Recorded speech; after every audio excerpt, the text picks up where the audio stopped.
Hello everyone, আমি বর্ণনা আর আবারও নিয়ে চলে এসেছি একটা নিউ ভ্লগ। আজ সকালবেলায় কিন্তু আমি একটু দেরি করেই উঠেছিলাম, তারপরে আমি সমস্ত বিছানাপত্র গুছিয়ে নিয়েছিলাম।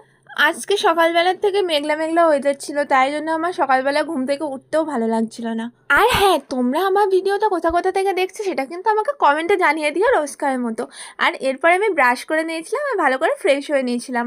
তারপরে আমি সকালবেলায় রোজ 1 গ্লাস করে জল খেয়ে নিই। আর যেহেতু আজকে সোমবার ছিল, তাই জন্য কিন্তু মা সকাল সকাল পুজো দিতে বসে গিয়েছিল। এরপরে আমি রোজকারের মতো মার জন্য চা বানিয়ে নিলাম। আর মা কিন্তু লিকার চা খায়, আর দুধ চা কিন্তু একদমই খায় না। দুধ চাটা কিন্তু খাওয়া উচিত না।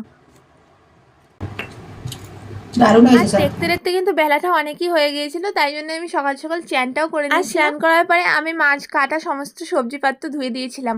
যেহেতু আজকে নিরামিষ ছিল, তাই জন্য কিন্তু আজকে আমাদের সবজিই রান্না হয়েছিল।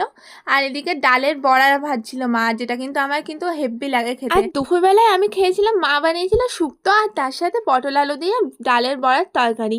আর বিকেলবেলার দিকে কিন্তু এখানে বৃষ্টি পড়ছিল প্রচুর, আর মা আমাকে গাছের থেকে পেয়ারা কেটে দিয়েছিল। আর সন্ধ্যাবেলায় আমি একটু পড়াশোনা করে নিয়েছিলাম, আমার মা তার মধ্যে মুড়ি মেখে এনে দিয়েছিল।